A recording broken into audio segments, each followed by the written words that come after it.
우리 세션 지금부터 진행하도록 하겠습니다. 약 4분 정도 지체가 됐는데 조금 서둘러서 우리 회의를 진행했으면 좋겠습니다.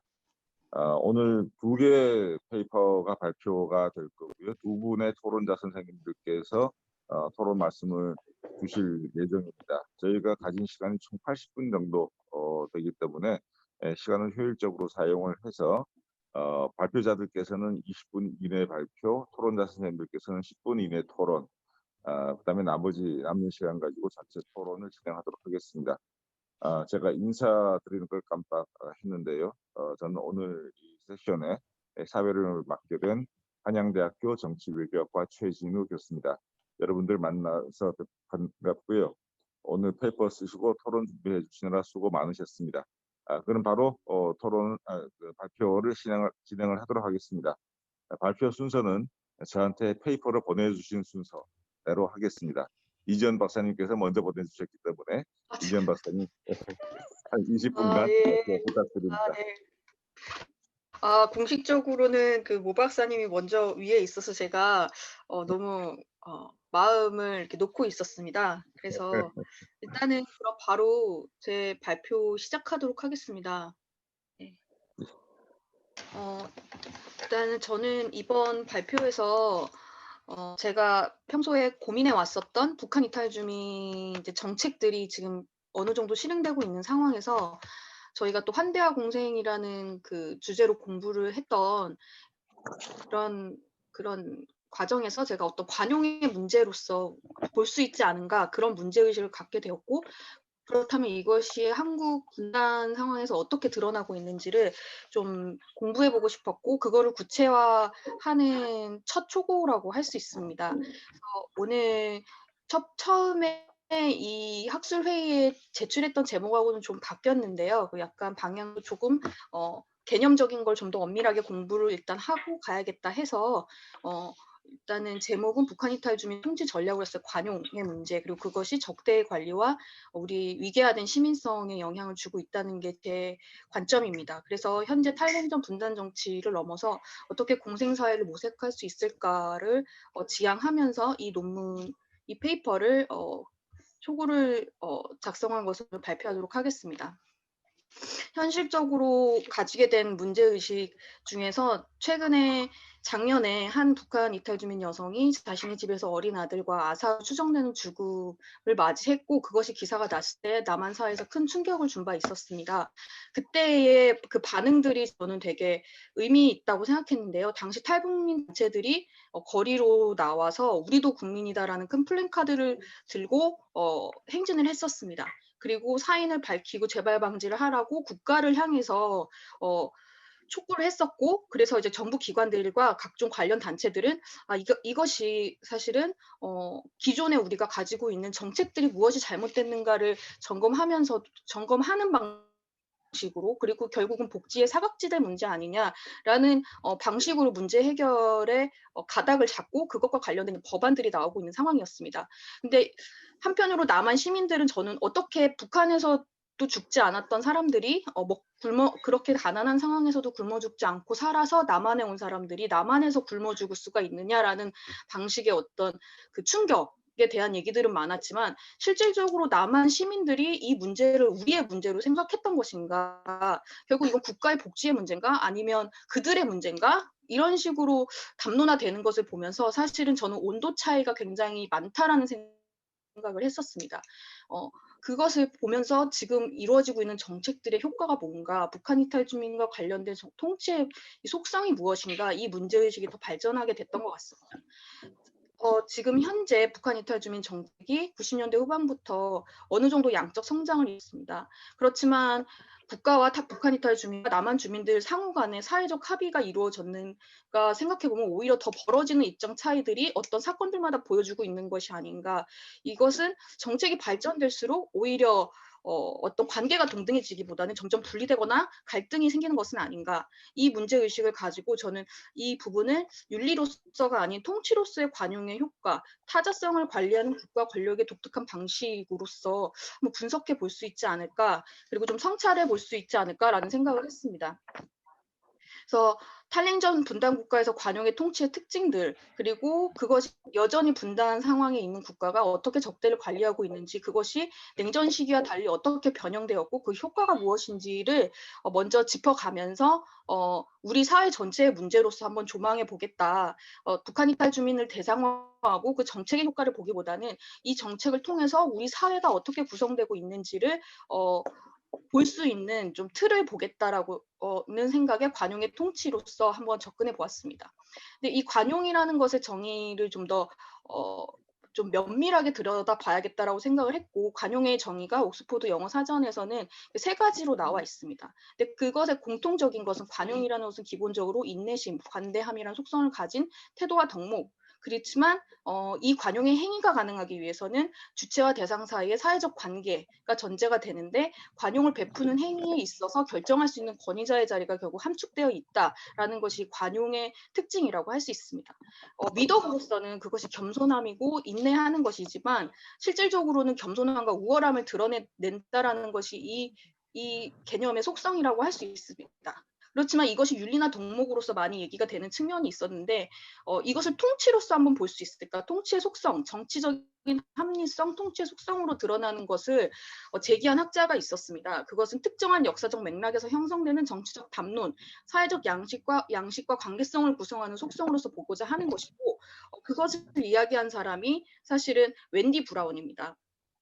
위험을 관리하는 통치 방식으로서 관용이라는 것이 근대 자유주의 국가 형성과 발전에서 중요한 통치 전략으로 등장했다라고 개보학적으로 분석해 보겠다 하는 그런 굉장히 도전적이고 독창적인 그런 것을 제시한 학자입니다.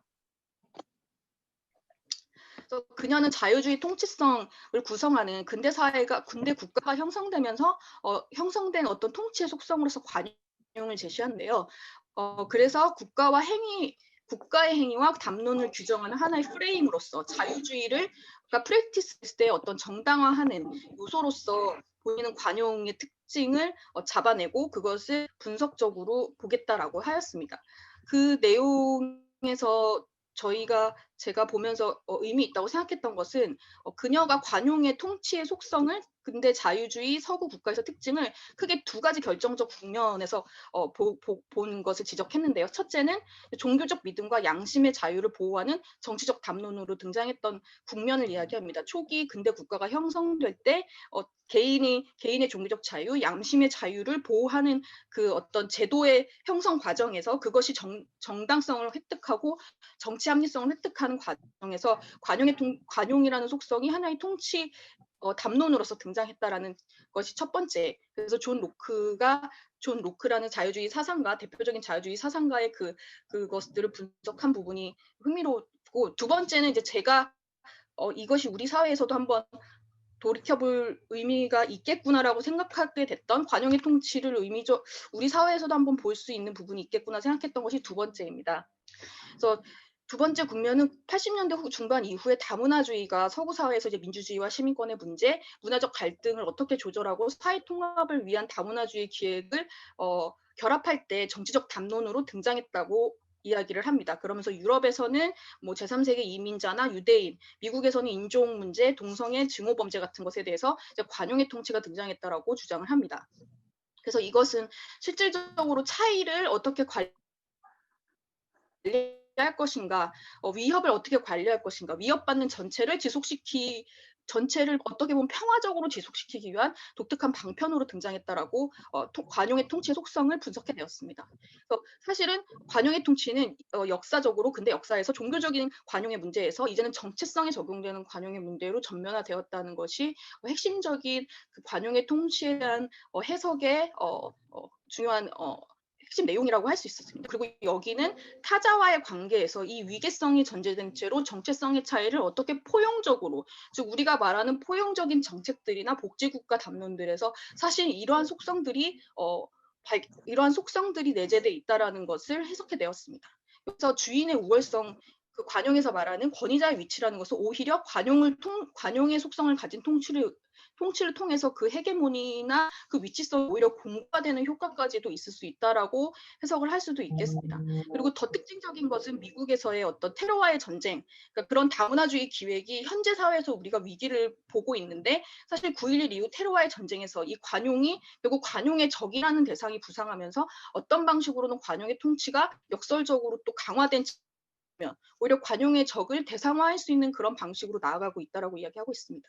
그래서 문명화된 어떤 세계 시민주의적인 서구 사회 대 야만적이고 근본주의적인 그리고 특정 종교인 이슬람주의의 타자들이라는 위계적 관계 속에서 관용의 문제.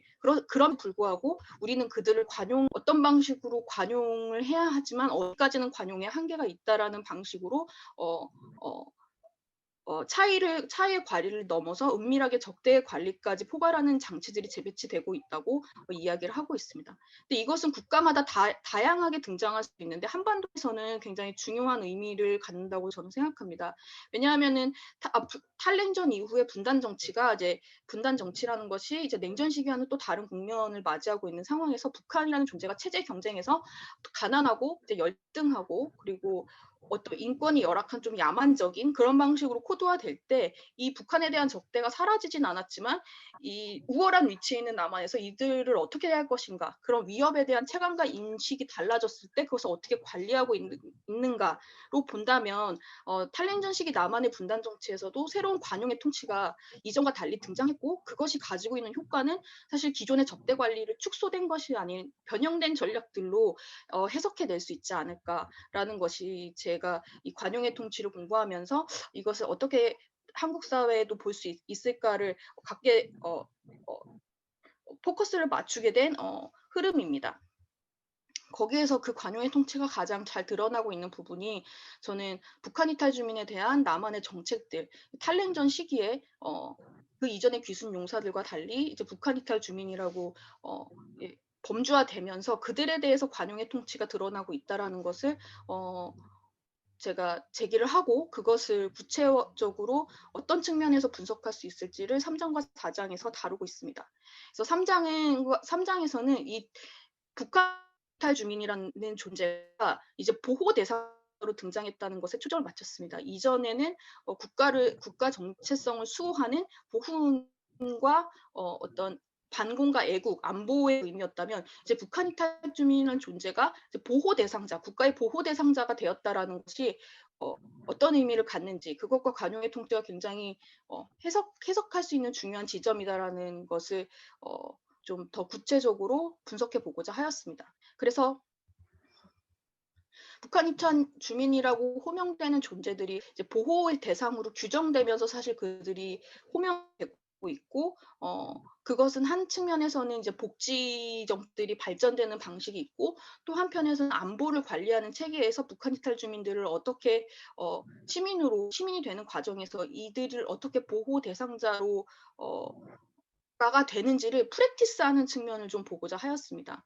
법령에서 보면은 이들은 대한민국의 보호를 받고자 하는 의사를 표시한 자라면 북한 이탈 주민이 보호 대상자가 된다라고 하지만 실제적으로 이것이 어떻게 이루어지고 있는 것인가, 이 보호라는 것이 국가의 보호라는 것을 얻기 위해서 북한 이탈 주민은 어떠한 정치적 제도화된 장치들을 해서 관계들을 맺고 있는가라는 것을 구체적으로 분석했을 때 과연 이 보호 대상자가 된다라는 것이, 보호 결정과 보호 대상자가 된다라는 것이 어떤 의미를 갖게 되는가, 남한이라는 국가의 국민이 되고 남한 사회에 편입하는 과정 속에서 이들에게 각인되는 정체성은 무엇이고 여기에서 국가가 만들어내는 관계성은 무엇인가라는 것을 밝혀야 사실은 정말로 이들이 그냥 국민이 된다가 아니라 그 과정 속에서 어떠한 권력 구조들이 형성되고 제도들이 의미가 있는지를 더 볼 수 있다고 생각했기 때문입니다. 그래서 저는 이제 북한 이탈 주민들이 보호 결정을 하는 과정에서의 의뢰들을 분석했습니다. 그것은 단지 북한 이탈 주민들이 국민이 되는 문제가 아니라 분단 국가의 시민권이 어떻게 형성되고 적대라는 것을 어떻게 관리하는지를 볼 수 있는 측면이라고 생각했었습니다. 그래서 북한 이탈 주민들이 보호 신청을 하고 보호 결정을 받기 위해 증명해야 되는 것은 자신이 취약한 존재라서 보호를 받는 것이 아니라 북한 출신인 사람이라는 것과 동시에 간첩이 아니라는 것이라는 굉장히 안보화된 논리 속에서 보호를 받을 수 있는 실질적으로는 그러한 어떤 프랙티스들이 구성되어 있습니다. 거기서는 저는 인권에 기반한 이도주의적인 관점에 기반해서 신이 되는 것이 아니라 분단 국가의 조건화된 시민성의 조정에 기반한다라고 생각하고, 그것이 바로 분단 국가에서 어떻게 적대를 관리하는지가 이전과 달리 굉장히 관용적인 방식이고 굉장히 세련화되고 규율화된 다양한 통치 장치들을 냉전 시대와 달리 재배치하면서 변형된 측면을 보여준다라고 주장합니다. 그래서 이런 관료적인 실천들 속에서 핵심적인 부분, 좀 시간이 많이 흐르기 때문에 좀 재미있다고 생각했던 부분 중에 하나는 그 수용소라고 얘기할 수 있는, 근대 국가가 형성될 때 중요한 또 하나의 공간으로서 우리 수용소를 얘기하는데, 난민 수용소와 달리 북한 이탈 주민들이 가는 그 합동 심리센터라는 수용소에서는 사실은 국정원 직원과 1대1로 조사를 받고 있고, 거기서는 그들은 어떠한 권리를 갖지 못한 상태에서 국민이 되기 위해서 자기를 증명해야 되는 그 공간에 놓이게 되는데, 사실 난민 신청 과정에서 보면은 그 난민 심사 과정에서는 그것을 조사하는 사람과 또 통역관, 그리고 자기한테는 자기를 대변하는 변호사, 그리고 때로는 유엔 난민위원회 담당관도 있는 그런 다자적인 관계 속에서 이 사람의 어떤 신분이라든지 이 사람의 정체성이라든지 이런 것들을 상호적으로 절차적인 신뢰에 기반한다면 사실 북한 이탈 주민들이 국민이 될 때 거쳐야 되는 이 공간에서는 사실 굉장히 권위적인 국정원 직원 앞에서 자신이 간첩이 아니고 북한 사람이라는 것을 증명해야 되는 되게 절박한 주권이 박탈되어 있는 그런 상황들에 놓여진다는 것입니다.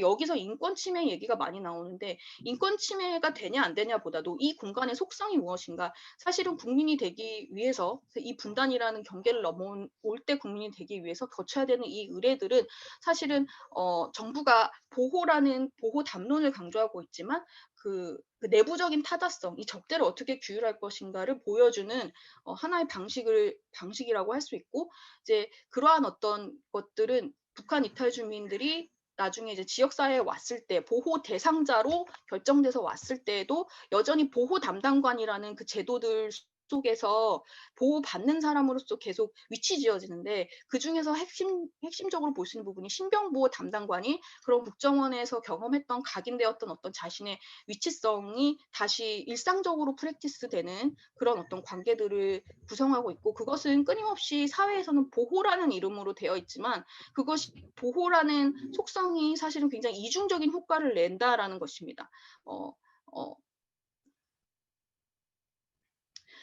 신변보호 담당관이 북한 이탈 주민을 보호한다라는 합리적 명분에서 행위되고 있지만 굉장히 개별 아래서 통제하는 감시를 정당화하는 이중적인 효과도 있습니다. 앞에 예에서 얘기했듯이 임대 아파트에 동의 없이 와서 방문을 하고, 이럴 경우에 이들이 그들에 대해서 자신의 권리를 주장할 수 없는 그런 관계성이 형성되는 그런 예들에서 볼 수 있듯이, 사실 이것이 보호인지 감시인지 그 이중적인 효과가 있고, 그렇지만 그럴 경우에는 이들이 보호 대상화 되는 것이지만 남한 사회의 안보를 위협하는 자가 될 수도 있다라는 어떤 이중적인 인식 속에서 남한 사회를 보호하기 위한 것일 수도 있다. 이렇기 때문에 북한 이탈 주민 보호 담론과 이러한 어떤 제도들이 남한 사회에서 남한 시민들의 정당성을 갖게 된다라는 그 효과를 갖고 있습니다. 근데 여기서 짚어야 할 문제는 사실은 보호 담론을 중심으로 이렇게 구성된 장치들이 북한 이탈 주민을 남한 주민들과 차별화된 취약성과 위협성을 가진 국민 내 집단으로 범주화하는 것을 계속하게 하는 그런 효과가 있다라는 것을 우리가 좀 더 깊게 들여다봐야 된다라는 것입니다. 그래서 그리고 이것이 사실 북한 이탈 주민에 대한 정책들이 관용의 통치가 시민들로부터 국가의 정치적 정당성을 얻어내는 방식 중에 하나가 된다는 것입니다. 또 한 측면은 복지의 수혜자화가 되는 측면인데요. 이것은 정책 발입으로 지금 북한 이탈주민 정책의 양적 성장을 이뤄내는 데 있어서는 굉장히 또 중요한 보호 담론의 복지 정책으로 이제 구현되는 과정에서 중요한 부분이라고 할 수 있습니다. 그런데 이제 그것이 국가 복지로 제도화되고 국가가 관용의 어떤 차원에서 포용적으로 이들에 대한 정책을 제기했을 때 흥미로운 것은 이들이 결국 국가 세금을 가져가는 사람을 그래서 남한에서 치러야 되는 일종의 사회적 비용으로 인식되는 방향으로 가기가 쉽다라는 것입니다. 그것은 그리고 이러한 것들이 점점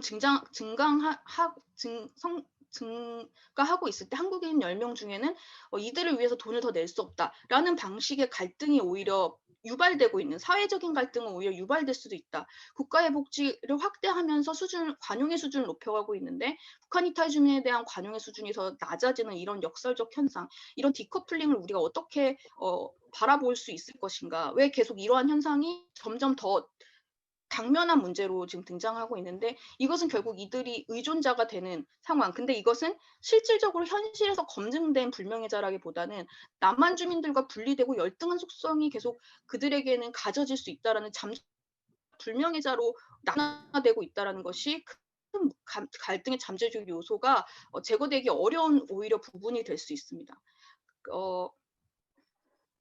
그래서 관용의 통치에서는 타자에게 관용을 베풀고 있다라고 생각하는 그 주인의 위치, 우월적인 위치와 권위가 해체되기보다는 오히려 강화되고 있기 때문에 오히려 남한 사회에서의 이런 갈등들이 벌어질 수 있고, 그리고 이것은 관용이 또 하나의 측면으로 탈정치화하는 효과하고도 연결되기 때문입니다.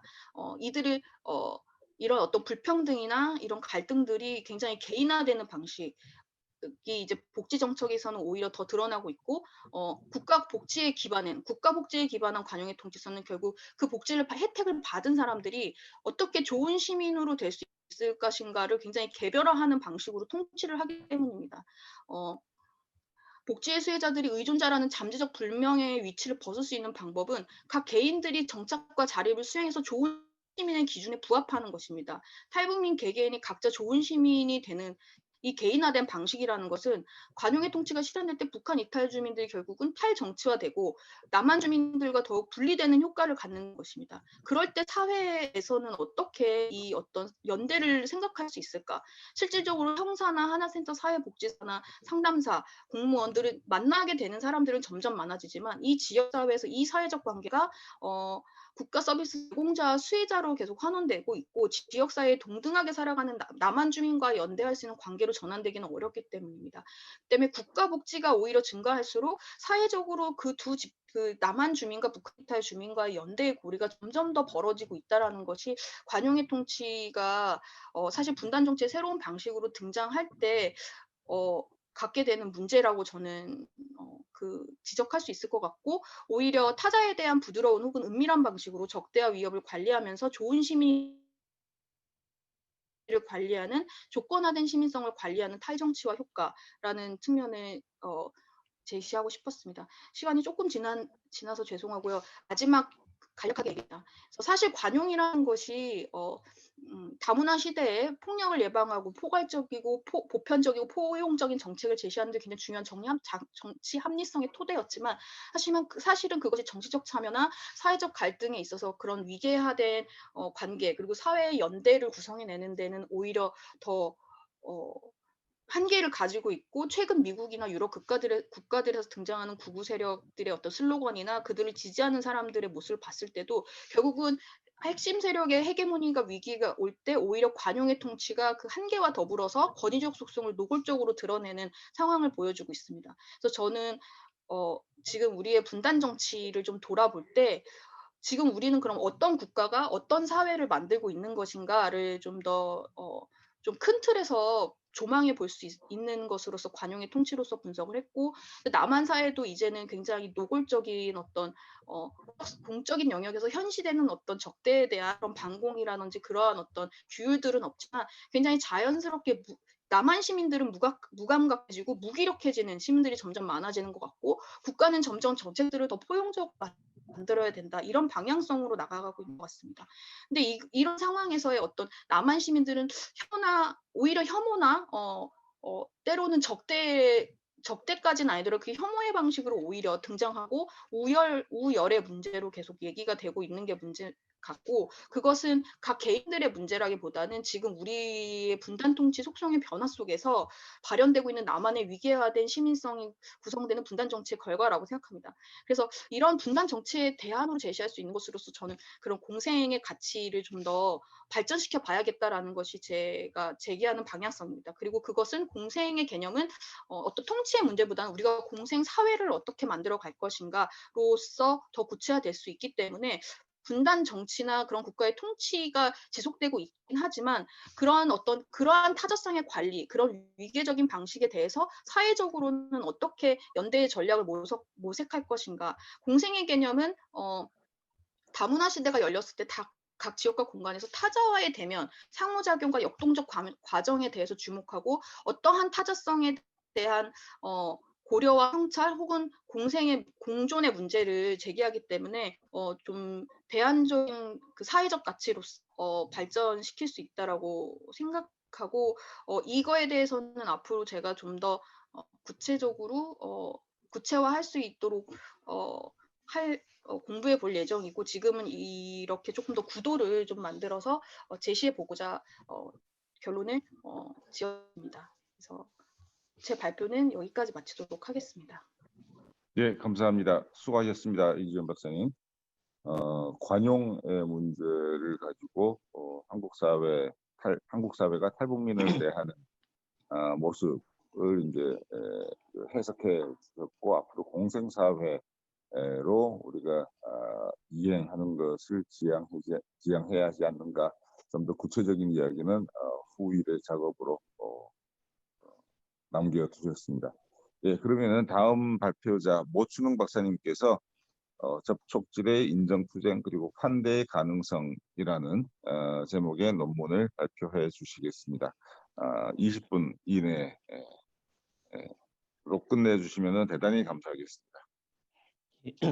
예, 방금 소개받은 이제 모춘웅입니다.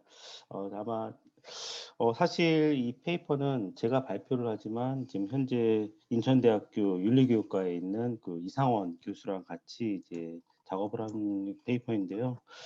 사실 이 페이퍼를 작업을 하면서 이상원 박사는 정치 사상을 연구하는 학자이다 보니 이 페이퍼를 작성하는 그 과정이 너무 어렵더라고요. 서로가 보는 관점이 너무 다르고, 저는 인정의 관점을 좀 넘어서서 이제 환대를 얘기하자고 하지만 이상원 박사는 인정 그 자체가 갖고 있는 윤리적인 한계의 그 기초에서 인정이 거의 관점을 좀 넘어서서 바로 이제 환대를 들어가려고 하는 이런 관점의 차이에서 사실 두 학자가 사실 많이 충돌도 했습니다. 그리고 서로 간에 많은 이제 오늘 제목에도 있듯이 뭐 인정 투쟁도 했었고요.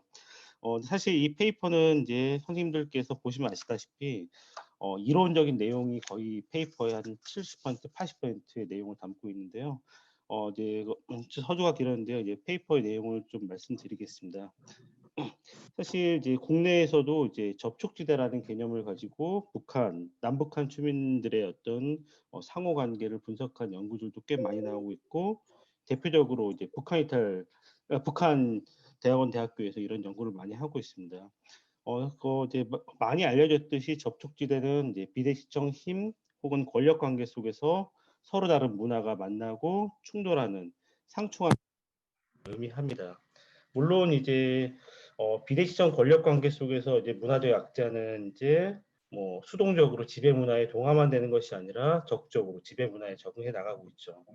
다만 기존의 접촉지대 개념을 원용한 이제 연구들이 갖고 있는 공통적인 이제 한계는 비대칭적 권력 관계의 맥락과 상호작용 미시성 분석에만 너무 치중하고 있는 그런 한계를 좀 노용하고 있습니다.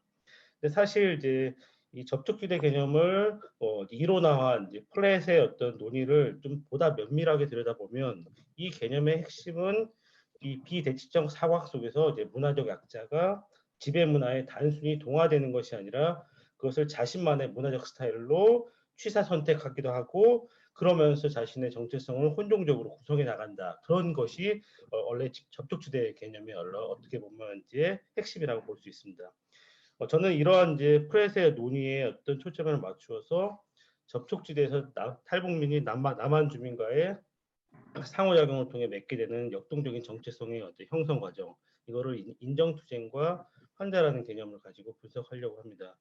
그런데 접촉지대에서 탈북민의 정체성 형성은 필연적으로 남한 주민의 인정을 넘어선 환대를 필요로 합니다.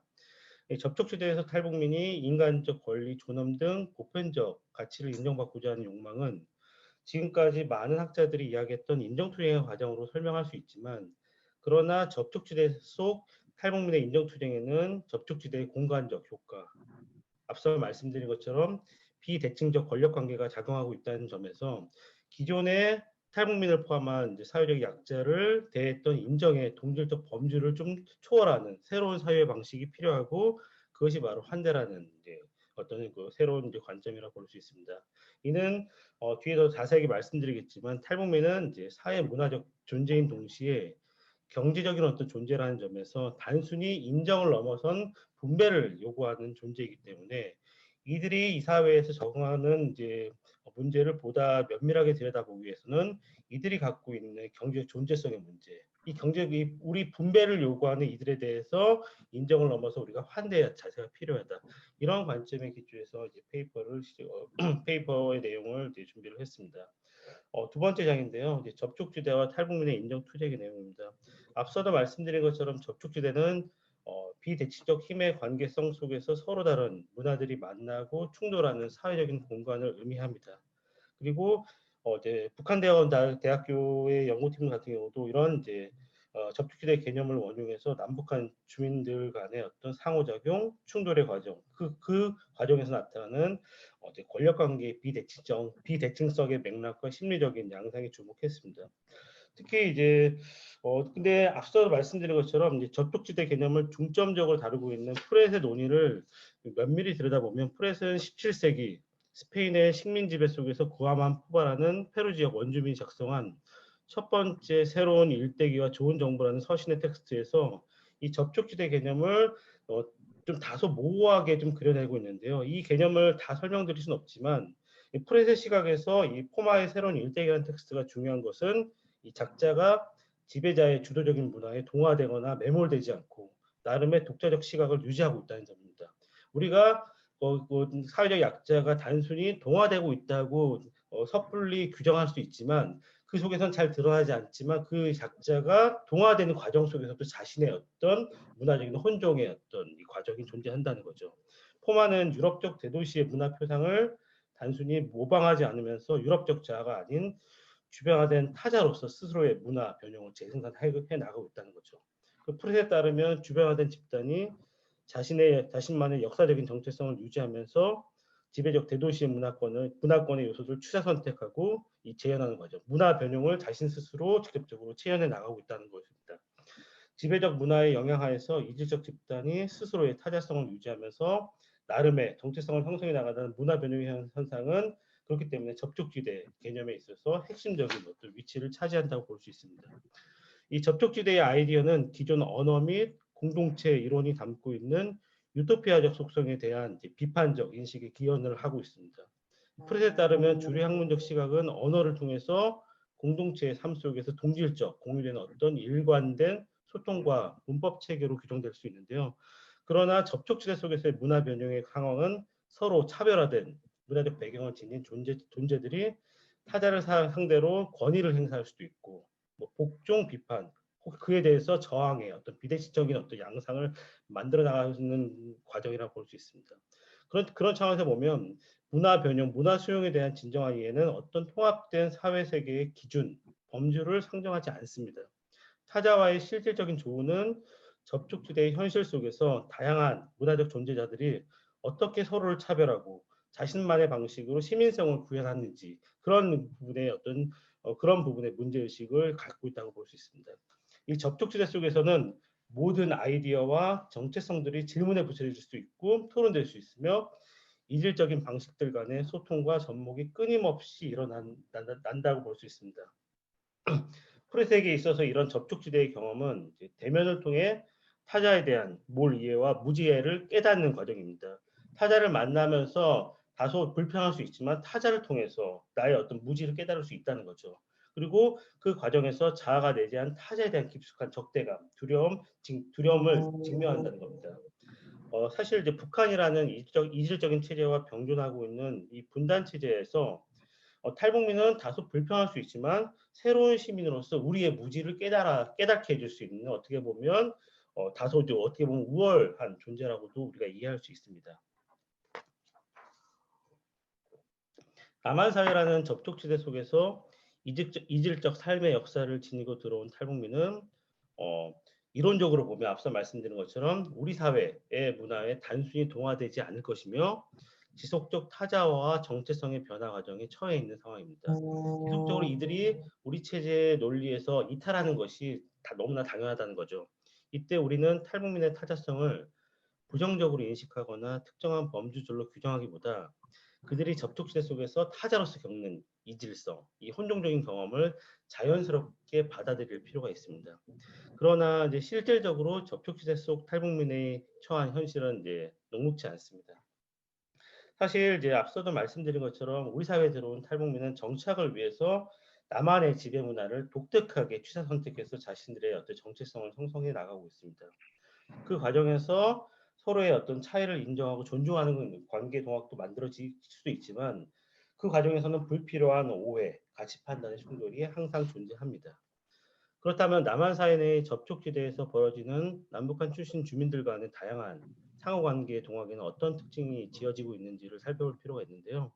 사실 이제 남한 사회 내 탈북민의 적응 방식은 앞서도 말씀드린 것처럼 우리 사회의 지배 문화를 단순히 수용 적응하는 것이 아니라 자신들만의 정체성을 온전히 인정받고자 하는 욕구가 자리하고 있습니다.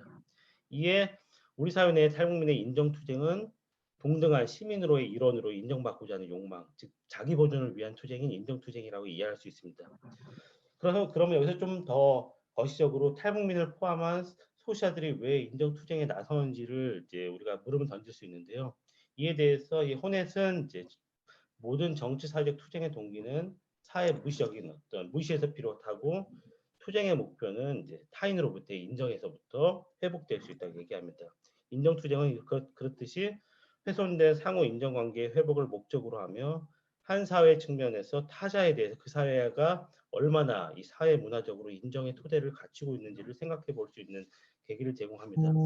그러나 훼손된 상호 인정관계 회복을 위한 모든 인정투쟁이 항상 성공하지는 않습니다.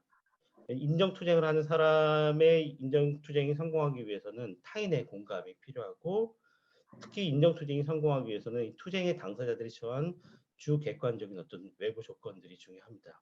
그리고 인정 획득을 통한 그렇기 때문에 인정 투쟁을 통한 획득은 단순히 투쟁을 통하는 것이 아니라 기존 체제의 복종, 순응하면서 달성되기도 합니다.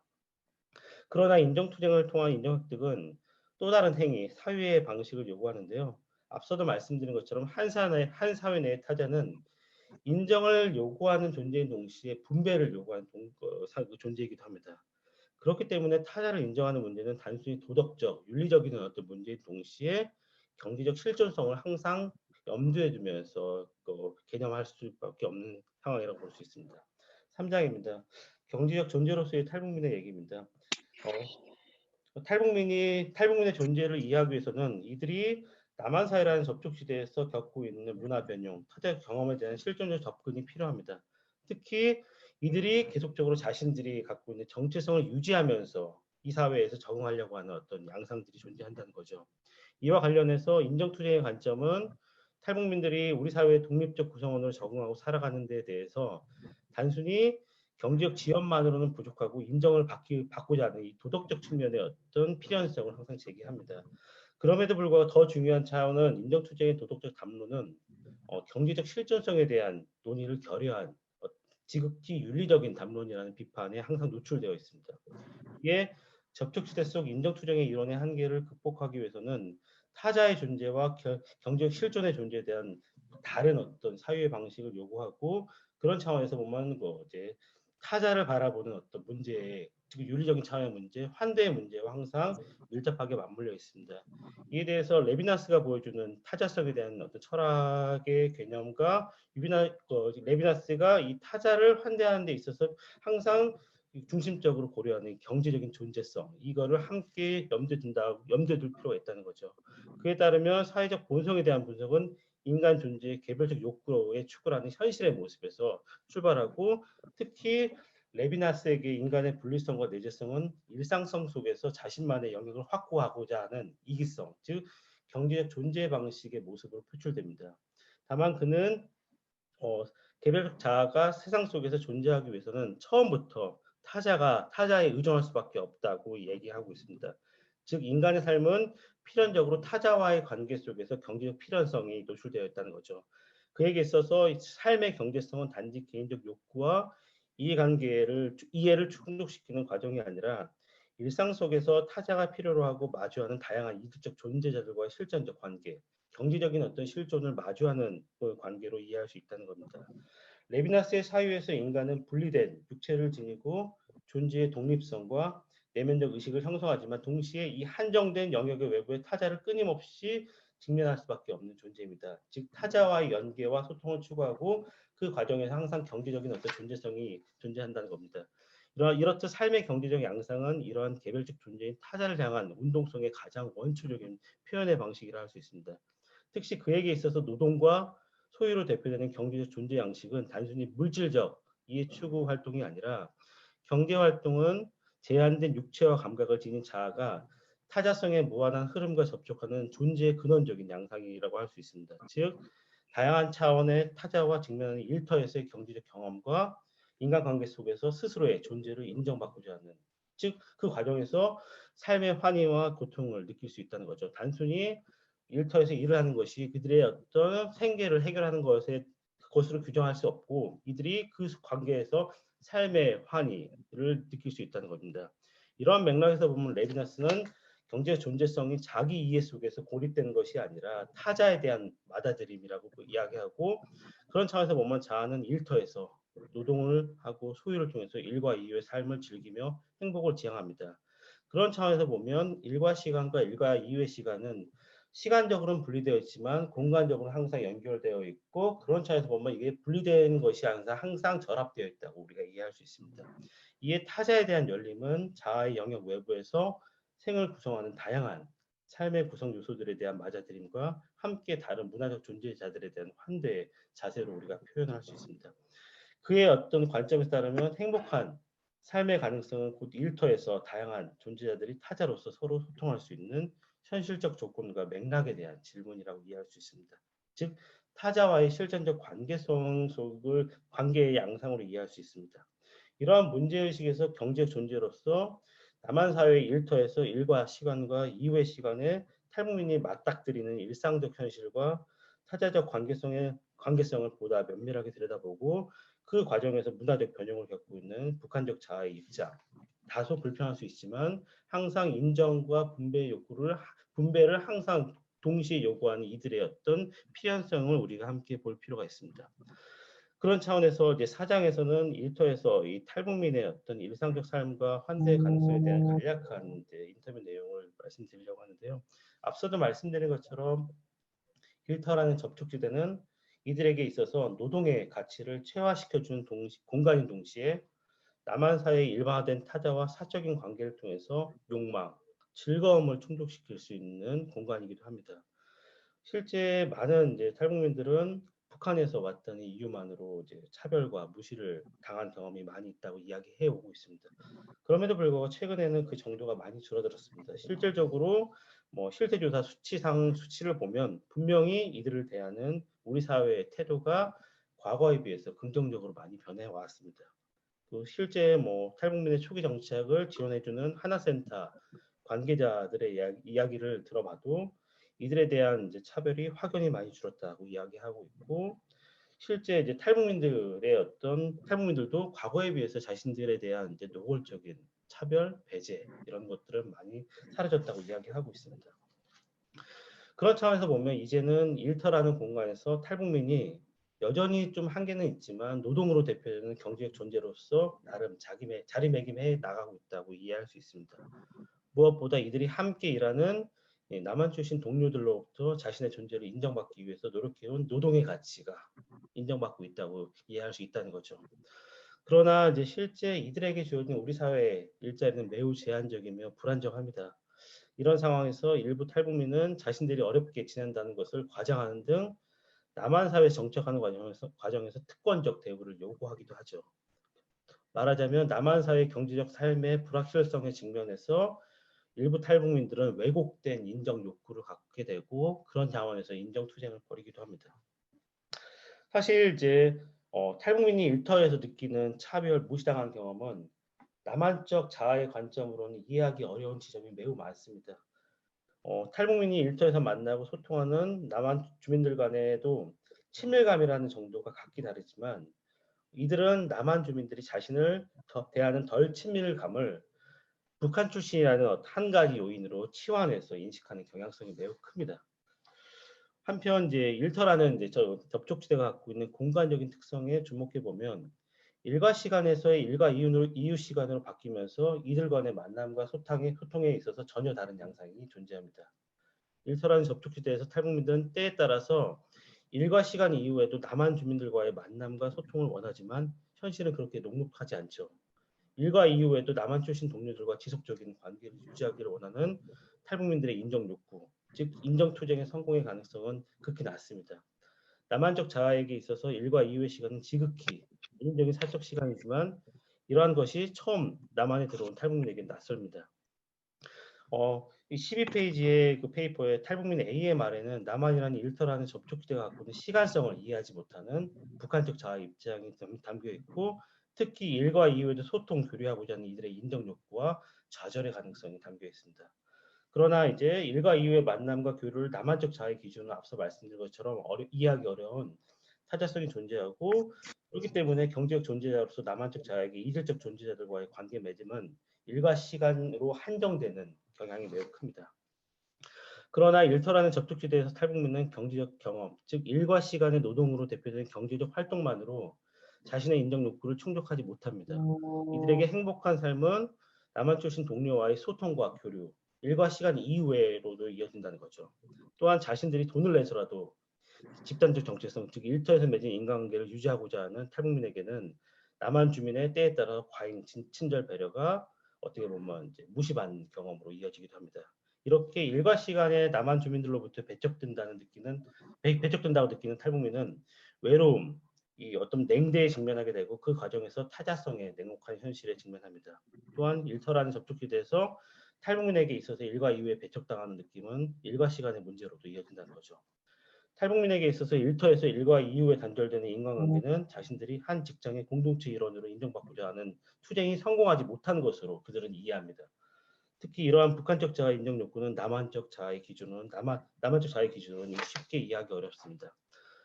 이런 차원에서 보면 개인보다는 집단적 가치를 중요시하는 북한적 정체성을 갖고 있는 탈북민에게 있어서 탈북민에게 일터란 접촉지대는 일과 이후에도 남한적 자아와의 관계 맺음을 필요로 하는 공간으로 이해될 수 있습니다.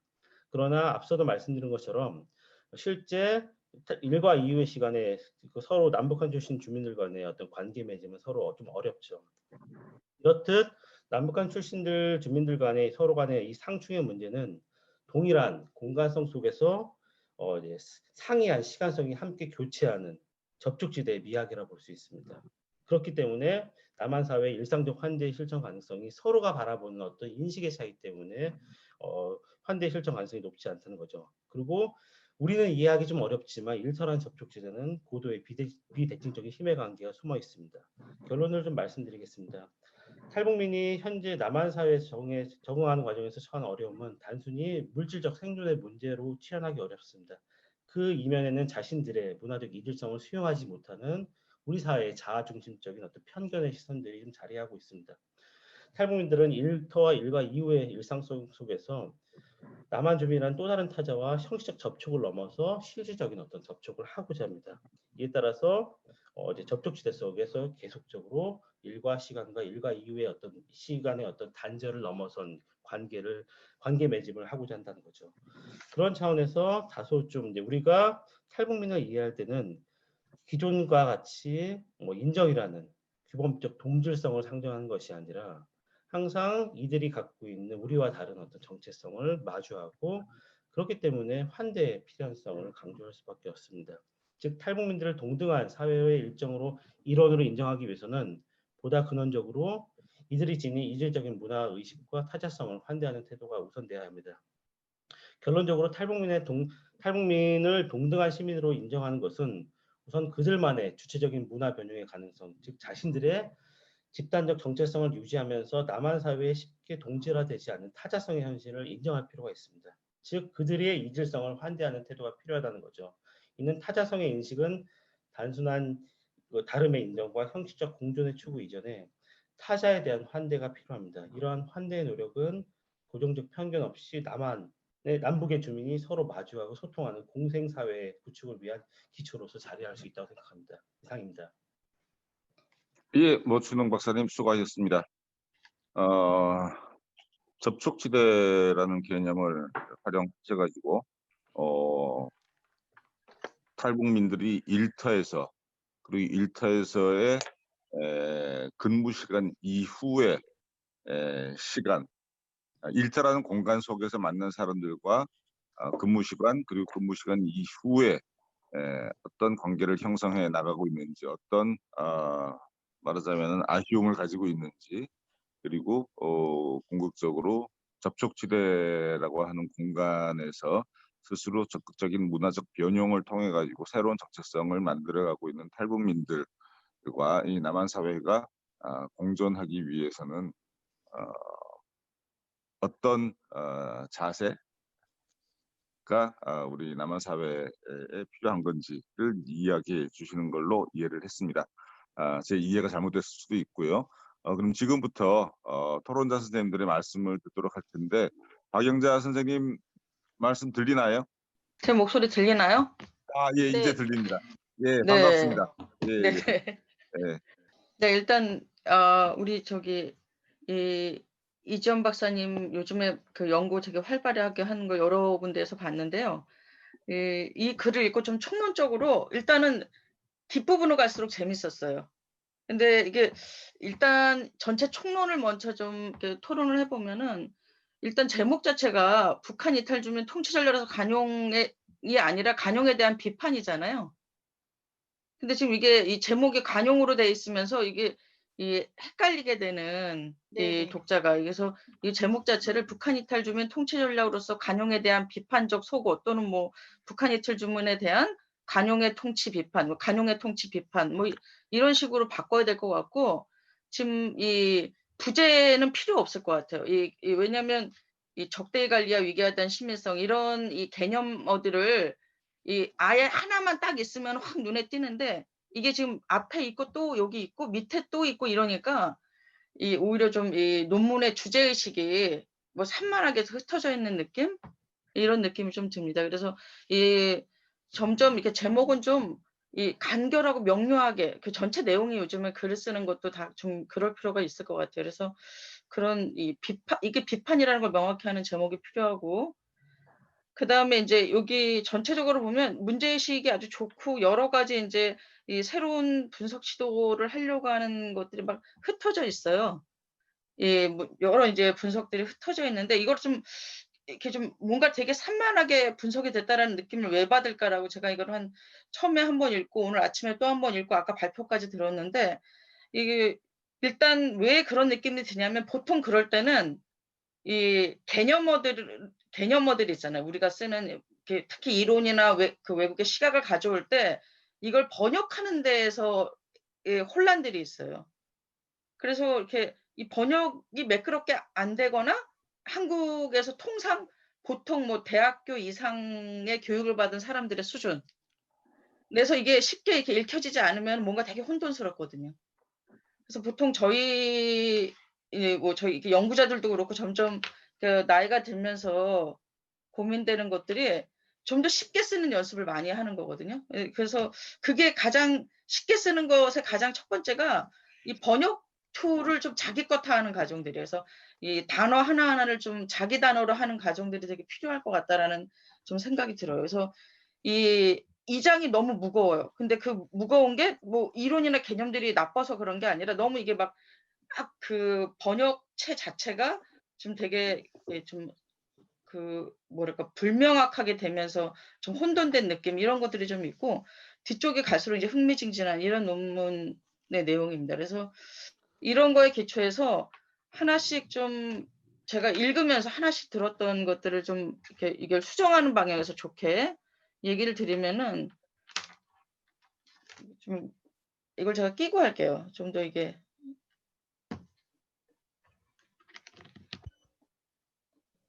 좀 이걸 드리면 일단은 첫 페이지 1장부터 보면 보통 우리가 남한의 국가는 이런 얘기 안 쓰잖아요. 한국 정부는 뭐 한국 사회는 근데 이게 남한의 국가에 대해서 이게 뭔 말인가 이런 생각이 들 수 있고 그다음에 이 문장 자체가 다 이렇게 왜 그 뭐 그러나 남한 사회에서 대다수 남한 주민들은 뭐 무관식이들은 사회적 비용으로 재현하면서라는 무슨 말인지는 알겠어요. 근데 이 사회적 비용으로 재현한다라는 의미를 이렇게 문장에 이 어떤 개념어들 재현이라는 중요한 개념어가 확 들어가면서 이게 무슨 말이지 이렇게 보통 이제 이 학자들이 보기에는 자기가 네네. 글이 꽈져 있는 느낌? 그래서 단어를 쓸 때 좀 네. 보통 우리가 쓰는 자기가 알고 있는 단어라고 하더라도 국어사전이나 이런 걸 확인하면서 쓰는 게 좋을 것 같다라는 그런 생각이 좀 들었습니다.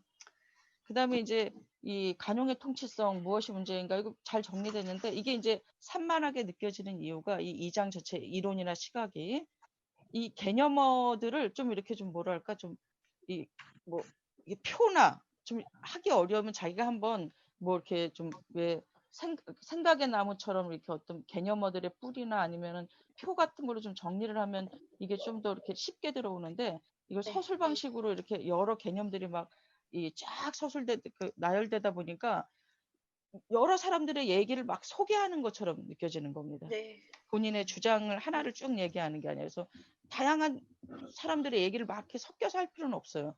네. 그냥 본인이 생각하기 가장 중요한 이론을 좀 더 좀 쉽게 이해될 수 있도록 하는 게 되게 중요할 것 같고 이 진짜 중요한 문제의식은 4페이지에 있는 건데 4페이지에 이제 이 밑에서 두 번째 문제에서 우리가 방공, 용공에서 뭐 이게 북한에 대한 가난, 열등함으로 코드화된 이후에 이 예를 들면 이 방공, 용공에서 반복, 종복으로 프레임화되는 이 적대적 코드 얘기했잖아요. 이게 네. 원래 이제 진짜 중요한 문제의식이거든요. 사실 탈북민을 연구하는 가장 중요한 배경은 사실 이런 이 프레임 때문에 그래요. 프레임 왜냐하면 북한이라는 이 체제가 적대이자 뭐 민족 주체로서 이중성이 있듯이 이들에 대해서도 그대로 그 이중성이 투영되잖아요. 그래서 이 프레임을 어떻게 바꿀 건가? 그래서 지금 제 생각에는 이 중요한 문제의식이 이걸 제기했음에도 그 다음에 그래서 갑자기 관용의 통치가 등장했음을 주장한다면 이런 식으로 얘기를 하는 게 뭔가 사이가 좀 빈 느낌.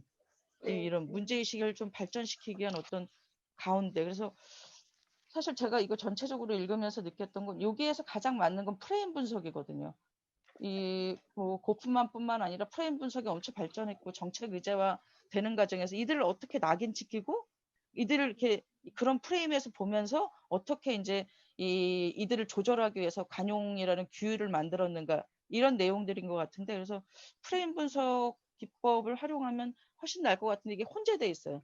이 프레임 분석이랑 뭐 여러 이론들이 막 혼재돼 있으면서 좀 하나 혼란스러운 것들이 좀 하나 있다라는 생각이 듭니다. 그다음에 5페이지에 보면 북한 이탈 주민의 제목이죠. 소제목.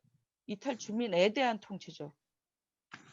주민의 통치 그러니까 이거는 이게 개념이 맞지가 않아. 이 조사를 하나 잘못 쓰면서 개념 자체가 무슨 말인지 못 알아듣는 이런 게 있고 그다음에 그 뒤에 이제 설명하는 게 이렇게 냉전 시기 분단 국가의 적대에 갈리는 뭐 이런 이 문장 자체에서 주권 권력의 그 중심이 있었다라는 이런 말이 되게 중요한 말이에요. 주권 권력이라는 말이. 근데 이게 여기 설명이 없어. 주권 권력은 뭐냐? 국가가 과시하는 거다라는 식의 이제 이 개념에 대한 좀 이 우리가 이제 이 독일이나 아니면 유럽에서 중요한 게 번역의 중요성 얘기했잖아요. 번역의 중요성 얘기하는데 이걸 자기화하는 이 사용, 개념어 사용, 배치 이런 걸 조금 더 자기가 고민을 많이 하면 그럼 개념을 가지고 여러 개의 논문을 쓸 수가 있거든요. 그래서 이런 그 밑에도 정체성의 꼬리표를 단다 이런 식의 표현들이 그 하나는 되게 멋있는 것 같은데 이거 하나 자체가 하나의 논문이 될 수 있는 그런 개념들이기 때문에 개념 쓰는데 좀 쉽게 다가가거나 아니면 되도록 오히려 안 쓰는 게 더 어쩔 때는 더 나을 수가 있어요. 왜냐하면 이 글을 읽다가 자꾸 걸리거든요. 이런 게. 이런 개념어들의 가장 큰 특징은 의식을 자꾸 단절시켜요. 이걸 생각해야 되기 때문에 독자가. 이런 것들이 좀 있다. 아니면 이제 주석에다 그걸 설명을 해주죠. 뭐 좀 친절한 사람들은. 이런 게 있고 그 다음에 전체적으로 보면은 내용 자체가 되게 중요한 내용들이에요. 이들이 이제 이 도착했을 때부터 이 완전 보호 대상 보호이자 감시의 대상이 되는 거죠. 그래서 자기 자체를 끊임없이 검열하게 만드는 과정에서 이 사회에 고마움을 느끼게 만든다거나 아니면 검열 대상을 만드는 이런 특히 그 합동조사 이후의 과정들은 되게 좀 더 생생하게 지금 참여 관찰을 했다면 이제 이 참여 관찰의 상황이나 그들의 느낌을 이렇게 예를 들면 뭐 이렇게 인터뷰나 이런 걸 좀 인용하면서 했으면 훨씬 좋았을 것 같아요. 직접 인용을 하면서 훨씬 생생하게 이제 어떻게 이 사회를 어떻게 받아들이게 됐는가 그 초기에 그 되게 중요하잖아요. 이 사회를 결정하는 초기에 그 과정들을 어떻게 느끼고 있는가를 이렇게 인용 같은 거 하면서 하면 훨씬 생생할 것 같고 그 독자뿐만 아니라 많은 사람들에게 그 의미가 어떤 건가 왜 초기부터 이들을 어떻게 규율하고 있는가 이 사회가 이런 걸 보여주는데 아주 중요한 내용들이 이게 이 데이터 자체가 중요한 데이터일 수 있겠다라는 생각이 들고 그 다음에 이제 12페이지에 보면 이제 가장 걸렸던 개념이죠. 이 불명예자, 또 discredit라고 뭐 discreditable 이 불명예자라는 단어가 다가오지가 않아요. 그래서 이 단어를 좀 더 고민을 할 필요가 있을 것 같아요. 그 다음에 이 뒤쪽으로 가면 이제 여러 이제 이게 무슨 의미인지를 알아요. 저도 이제 뭐 이 고프만이나 이런 사람들 되게 좋아했기 때문에 여러 읽었는데 그거를 이제 표현하는 방식도 있잖아요. 인프라스트럭 파워 이런 것들. 이게 사실 어떤 네트워크 같은 거잖아요. 이 여러 이제 살면서 네트워크의 힘 이런 건데 이걸 이제 일반 사람들이나 아니면 이 전공 외의 사람들이 국가의 하부구적 권력 이러면 이게 무슨 말인가 이러고 이제 자꾸 이렇게 뭐랄까 글을 매끄럽게 이해하기 이게 쉽게 이렇게 가지 못하게 하는 그런 문제가 있거든요. 그래서 그럴 때는 좀 설명을 해주거나 그럴 필요가 좀 있을 것 같다는 생각이 들어요. 그래서 그때 중요한 방법들이 좀 의식적으로 내가 이 개념이 너무 중요하고 이걸 꼭 쓰고 싶다 그러면 수정할 때 의식적으로 문장을 특히 이론이나 이런 개념어가 많은 건 2줄을 넘기지 않도록 수정하는 게 필요해요. 개념어들이 많은 문장을 3줄, 4줄이 되면은 이게 막 주어 서술어가 자기도 모르게 막 혼돈스러워지거든요. 이런 것들을 좀 이렇게 나중에 고칠 때 좀 주목하실 필요가 있겠다는 생각이 들고 마지막으로 이제 이 분단 정치를 너무 공생사에 모색하게 이거 보면은 여기서 이제 읽었던 거는 일단 뭐 이 공생사회라는 거는 뭐 많이 동의하는 키워드인데 일단은 이제 제가 고민하고 있는 제가 저 북한 연구하고 이제 탈북민 연구를 부분적으로 하면서 느꼈던 건 앞서 지금 탈북민이 이 사회에서 갖고 있는 중요한 정책적 프레임이 안보하고 보호를 얘기하셨잖아요. 이 안보적 측면과 보호받아야 되는 대상.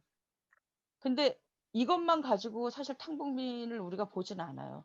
사실 탈북민이 우리 사회에서 이 3만 밖에 안 되는데 이렇게 중시되는 거나 많이 연구되는 이유는 체제 경쟁이거든요. 플러스 알파가 있어요. 그러니까 분단 사회하고 다문화 사회의 차이점 있잖아요. 그러니까 지금 되게 보편성의 기준으로 지금 전체적으로 지금 앞서 이제 문 교수님도 모 교수님도 그런데 보편성의 기준에서 분단 사회와 다문화 사회를 쭉 보는 개념들을 쫙 나열을 했는데 돌아보면 왜 우리가 이들과 이 다문화 사회의 구성원과 분단 사회 구성원은 분단 사회라는 말을 왜 쓸까? 이런 거 보면 안보나 보호 외에 다른 게 있다는 거거든요. 그 다른 게 뭐냐?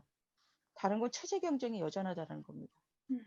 북한이 경제적으로 낙후됐지만 핵을 갖고 있으면서 실제 국가적인 위상이 올라갔어요.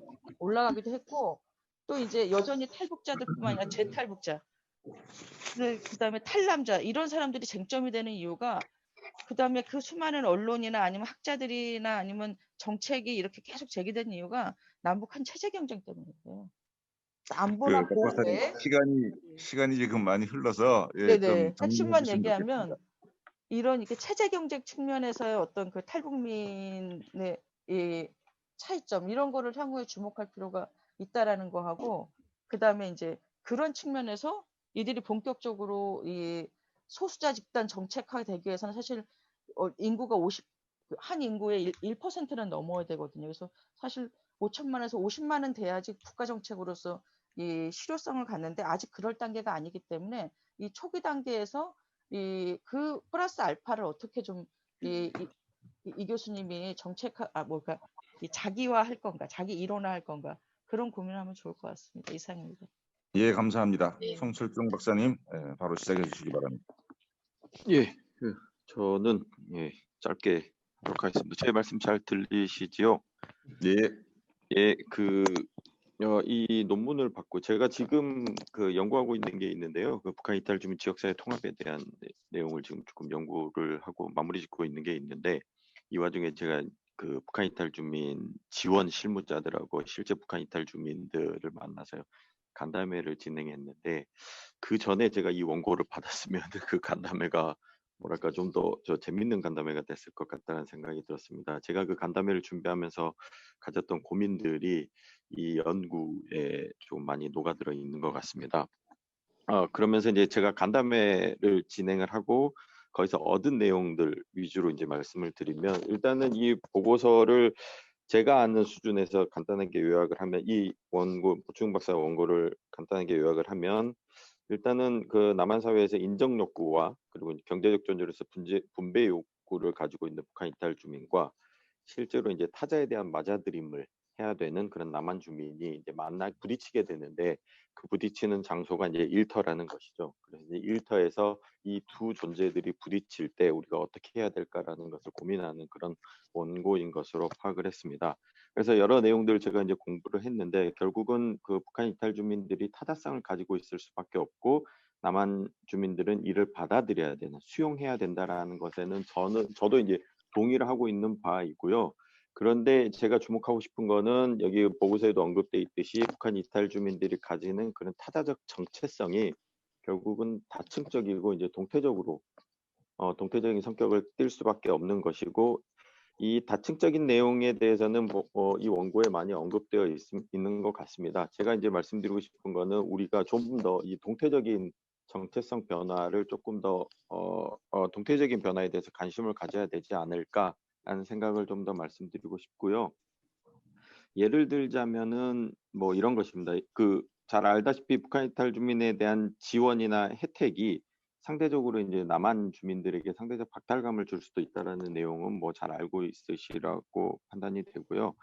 이 타자적인 정체성이 이제 동태적인 변화 양상을 띠게 될 텐데 제가 이제 받았던 생각은 뭐였냐면 북한 이탈 주민을 입국 1년 차, 5년 차, 10년 차 이상 이렇게 나누어서 만나봤는데 적응하셨나요? 라는 질문에 대해서 어떻게 받아들이냐면 1년 차에는 잘 아시다시피 이제 경제적인 문제가 굉장히 중요하기 때문에 적응했다 아니다에 대한 판단보다는 그냥 경제적인 문제가 해결이 되면 나머지 거에 대해서는 아무 문제 없다라고 대답하는 경향이 있고 5년 차에 대해서는 적응하셨나요? 라고 물어보니까 대부분 이 정도면 적응을 한 것 같아요 라고 말씀을 하시는데 그 기준이 내가 모든 문제를 다 뭐 알 수는 없지만 어떤 문제가 발생하거나 어떤 이슈가 발생했을 때 이것을 어떻게 해결할 수 있을까에 대한 것을 본인들이 이제는 알 것 같다. 자기가 직접 그 내용을 다 알지는 못하더라도 누구한테 물어봐야 되고 그 누군가가 이렇게 대답을 했을 때 내가 그것을 어떻게 이해하고 어떤 도움을 받아서 나머지를 처리할 수 있는지에 대한 자기가 이제 자신감이 생겼다라는 것으로 제가 이해를 했고요. 근데 10년 차 이상, 15년 차 뭐 그 이상 되신 분들은 적응하셨냐라고 물어봤더니 오히려 쉽게 적응했다는 말씀을 안 하시더라고요.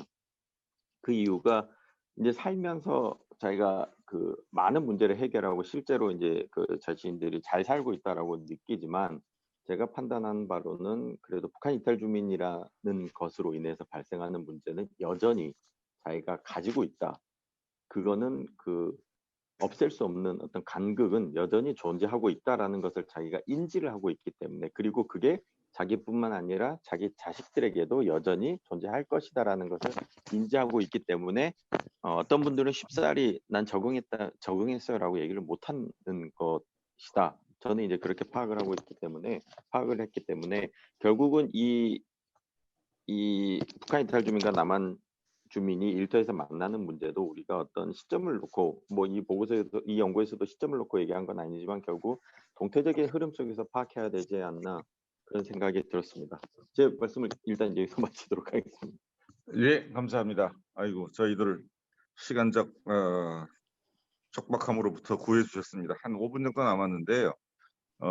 두 분 말씀 듣기 전에 저도 뭐 발표 들으면서 좀 오가는 생각들이 있어가지고 간단하게 한두 가지씩만 좀 질문 또는 코멘트를 드리자면, 두 분 발표 일단 잘 들었고요. 근데 이지연 박사님한테 내가 한 가지 뭐라 그럴까, 아쉬움, 부탁, 뭐 그런 걸 좀 이야기를 하자면, 이게 관용의 통치라는 굉장히 무거운 개념을 쓰셨고 그것도 앞부분에서 잘 설명을 해주신 것 같은데 4페이지의 어느 지점에 가면은 이 관용의 통치라고 하는 것이 지역적 맥락에 따른 정치 체제와 문화 양식들을 기반하여 다양하게 나타난다라는 말씀을 해주셨거든요.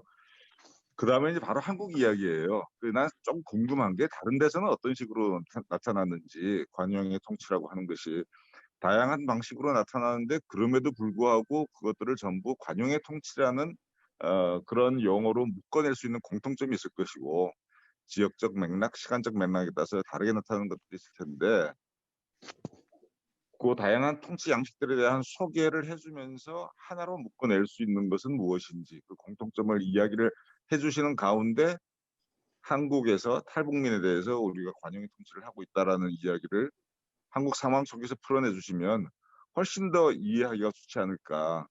내가 이게 찾아보기를 한번 눌러봤는데 앞부분에서는 관용이라는 용어가 굉장히 자주 등장을 하는데 중간 부분에서는 좀 뜸하게 나타나요. 그리고 뒷부분에 가서 집중적으로 관용이라는 용어가 사용이 되고 있고 그래서 물론 뭐 그럴 수밖에 없으리라고 생각을 하지만 관용의 통치라고 하는 것이 아까 이야기하셨던 뭐 적대 관리, 보호 이런 거하고 구체적으로 어떻게 연결이 되는지 그거를 지금 좀 더 설명을 해주시면 이해하기가 좋지 않겠는가. 적대 관리와 보호가 왜 이게 관용의 통치인지 그 연결고리가 좀 더 명료하게 드러났으면 좋겠다라는 이제 생각을 좀 해봤습니다. 그래서 그 이지연 박사님의 논문이 이게 이제 국가적 차원에서의 말하자면은 그 정책에 대한 비판이라고 한다면 또는 뭐 통치 전략에 대한 비판이라고 한다면 마지막에 공생사회 실현을 이야기를 하셨는데 공생사회가 실현됐을 때는 그럼 국가의 통치 전략이라고 하는 것은 구체적으로 어떻게 드러날 것이라고 기대를 하는지 관용의 통치와는 다른 그런 이야기를 조금 더 관용과 좀 차별화해서 이야기를 해주시면은 좀 더 결론 부분이 우리한테 시사점이 크게 다가올 수 있겠다 그런 생각을 해봤고 그리고 모순영 박사님 논문도 잘 읽었는데 끝에 가서 물론 이제 일터라는 차원에서 이야기를 하고 있기 때문에 그건 굉장히 사적 공간이잖아요. 어떻게 보면 사적 공간에서의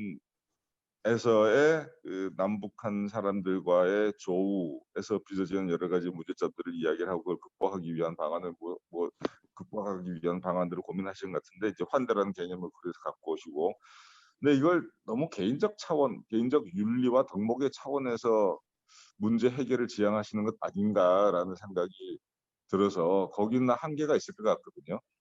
개인적 차원에서 아주 착한 사람들이 여럿 있어가지고 잘 실천한다고 해서 그러면은 전체적으로 사회 전체가 환대 사회가 될 것인가 그런 것 같지가 않아서 이걸 좀 국가적 차원, 사회적 차원 또는 뭐 정책적 차원에서 제도적 차원에서 어떤 식으로 해결 방안을 모셔갈 것인가. 그리고 환대라는 것을 사회화시키기 위해서는 우리가 무엇을 어떻게 해야 될 것인가에 대한 고민이 좀 더 수반돼야 되지 않나라는 생각을 아까 해봤습니다. 예, 뭐 다른 이야기는 또 혹시 만날 기회가 있으면 또 나누도록 하고 제 인사가 됐고 그러면 두 분의 그 리스판스를 한 3분씩 정도 듣겠습니다. 네, 그러면 이지연 박사님부터 먼저 말씀 좀 부탁드리겠습니다. 네, 일단은 박영자 박사님 그 귀한 토론 해주셔서 너무 감사드리고요. 일단 제가 연구자로서 지금 이렇게 연구를 하면서 이런 개념들을 계속 고민을 하는데 제 글쓰기 자체의 문제도 있고 사실은 그거는 제가 아직도 개념이 아주 클리어하게 제 걸로 소화가 안 됐다라는 그 생각을 많이 하고 그거를 이제 정말 글로써 만들어내는 과정에서 제가 부단히 더 노력을 해야겠다라는 그 생각을 지금 계속 하게 됩니다. 그리고 평소에도 하고 있었고 그 부분을 다시 또 상기시켜 주셨고 사실 이 글에서도 제가 이 관용의 통치를 이야기하는 게 좀 도전적이라고 생각했었습니다. 그리고 아까 최진우 교수님이 코멘트 해주신 것도 연결되는데 그렇다면 이 관용의 통치가 등장하고 있다면 그건 어떻게 또 정리할 수 있을 것인가 또 얘기를 해주셨는데 사실은 이 관용의 통치라는 것 자체가 그렇게 연구가 많이 된 부분이 아니고 이 관용이라는 개념을 가지고 이 웬디 브라운이라는 학자가 지금 현재 서구 사회의 어떤 다문화 사회를 이제 분석하는 어떤 그 바라보는 하나의 관점으로 그것도 도전적으로 제기한 건데 제가 그걸 한번 가지고 오겠다 하다 보니까 그 과정에서 사실 좀 엄밀성이라든지 그런 부분이 많이 좀 떨어져 있는 건 사실입니다. 그래서 다양한 국가들은 어떻게 하고 있을까보단 지금 서구 사회는 이런데 그렇다면 다른 국가들에 대한 어떤 경험적 연구가 사실 이루어져 있는 것 같지는 않아요. 그렇다면 내가 이 개념을 가지고 개념이 의미 있다고 생각하면 어떻게 잘 소화할 것인가가 지금 가장 큰 문제인 것 같고요. 그래서 이게 학문적인 차원에서 개념적으로도 이게 의미가 있고 정말 이 한국 사회를 바라보는데도 이게 의미가 있고 이걸 제가 글로써 잘 소화해내려면 조금 더 과정이 필요하고 주신 코멘트들을 요소에서 제가 조금 더 굉장히 좀 더 그냥 얼렁뚱땅 넘어가려고 했던 부분 사실 조금 있었습니다. 그분께 주신 것 같아서 감사하고 그다음에 이제 저는 탈북민 연구지만 이제 북한과 남북 관계라든지 이게 전체적인 큰 틀에서의 고민들을 점점 발전시키고 있는데요. 그러니까 박영자 박사님께서 말씀해주신 이제 북한과의 관계에 대해서 더 근본적으로 문제적으로 되는 그러니까 이 적대의 문제도 그냥 적대가 아니라 좀 더 이 프레임의 문제로서 그런 거를 퉁치지 않고 또 거기서 하나하나가 다 중요한 그런 거를 좀 제가 더 정교화시킬 수 있도록 하겠습니다. 시간이 많이 지나갈 것 같아서 네, 이 초고가 아직은 초고지만 그 주신 코멘트들 가지고 앞으로 제가 또 연구자로서 지금 받아야 될 코멘트들을 많이 받은 것 같아서 다 하나하나를 좀 다 하나하나의 문제로 삼아서 발전시켜야 되겠다 그 생각을 하게 되었습니다. 네, 코멘트 주셔서 너무 감사드립니다. 네. 예, 감사합니다. 그 모수동 박사님 계속 이어서 말씀 부탁합니다. 예, 그 송 박사님께서 이제 그 간략하게 말씀해 주신 바는 이제 그 접촉지대에서 남북한 주민들 간의 어떤 상호 관계, 그중에 그 과정에서 남한 주민도 그렇고 북한 주민도 그렇고 어떻게 보면 정체성의 변화를 겪는데 이런 정체성의 변화를 좀 이제 그 정체성의 변화를 좀 동태적으로 드러낼 필요성이 있다. 이런 부분들은 제가 계속적으로 고민을 해가면서 하고 홍 박사님은 제가 자주 만날 기회가 있기 때문에 좀 더 페이퍼에 대한 보다 자세한 내용은 다시 한번 개인적으로 만날 때 말씀을 드리겠습니다. 사실 이제 최 교수님하고 박윤자 교수님께서 얘기해 주신 게 좀 공통적인 부분들이 있는데요. 사실 이제 우리가 그 탈북민 문제를 이야기할 때는 다문화 사회라는 부분과 분단 사회라는 이 두 가지를 함께 고민을 해야 되는데 말씀해 주신 것처럼 지금 제가 얘기하고 있는 내용은 사실 탈북민 문제만이 아니라 이주민, 난민, 한국 사회에 살아가고 있는 많은 그 타자들을 대하는 어떤 윤리적인 어떤 문제, 실천적인 문제를 다 다루고 있기 때문에 그런 차원의 문제를 함께 좀 그런 차원에서의 어떤 질문이 있는 것 같습니다. 더불어서 최 교수님께서 개인적 윤리와 덕목으로서 이들의 문제를 해결하는 것의 문제와 더불어서 국가, 사회, 제도적인 어떤 문제를 함께 얘기할 필요가 있다. 이거 저 충분히 공감을 하고 있고, 특히 다만 이제 그럼에도 불구하고 제가 이렇게 조금 이제 많은 비판을 이런 이 페이퍼를 발표하고 많은 비판을 받았는데요. 그럼에도 불구하고 제가 이렇게 계속적으로 이 페이퍼 내 근본을 건드리지 않고 계속 하고 있는 이유는 탈북민에 대한 정책 지원이나 이 정책 지원 프로그램을 계속 만들어 나가는 거는 단순히 정치적인 선언, 법 지원 체계를 만드는 것에서 그치는 것이 아니라 이 정치적인 어떤 프로그램을 만들기에 앞서서 어떻게 하면 좋을까, 이런 어떤 이 생각을 한번 할 수 있는 하나의 가치를 제시할 필요가 있다, 이런 생각을 하고 있습니다. 그런 차원에서 약간 많은 한계가 있습니다. 그럼에도 불구하고 말씀해 주신 것처럼 이 분단 사회에서 이 탈북민을 맞이하는 것은 개인의 어떤 윤리와 덕목으로서 해결하기 어려운 부분들이 있기 때문에 말씀해 주신 것처럼 국가 사회 제도적인 차원과 어떻게 이거를 맞물려서 해결할 수 있는지, 그건 제가 항상 염두에 가면서 고민을 해보겠습니다. 이상입니다. 예, 감사합니다. 두 분 발표 잘 들었고 두 분 토론 말씀 잘 들었고요. 이제 끝내야 될 텐데 끝내면서 뭐 한 가지만 제가 이제 가지고 계속 좀 아직 풀지 못하고 있는 그런 뭐라 그럴까 고민이 하나 있어가지고 뭐 자세히 잠깐 이야기를 하면서 이제 끝맺을까 그런데 오늘 두 분 다 결국은 이제 탈북민을 하나의 뭐 타자로 이제 상정을 하고 우리와의 관계를 어떻게 설정해야 될 것인가의 문제에 대한 고민의 그 연장선상에 있었던 논의라고 생각을 하는데 이제 타자라고 하는 것은 오늘 특히 이야기가 많이 나왔습니다만 타자라고 하는 탈북민이 타자인 이유는 아마 크게 지금 그걸 프레임이라고 이야기해도 좋을 텐데 우리의 프레임 속에서는 전반적으로 우리보다 좀 못한 사람들이다.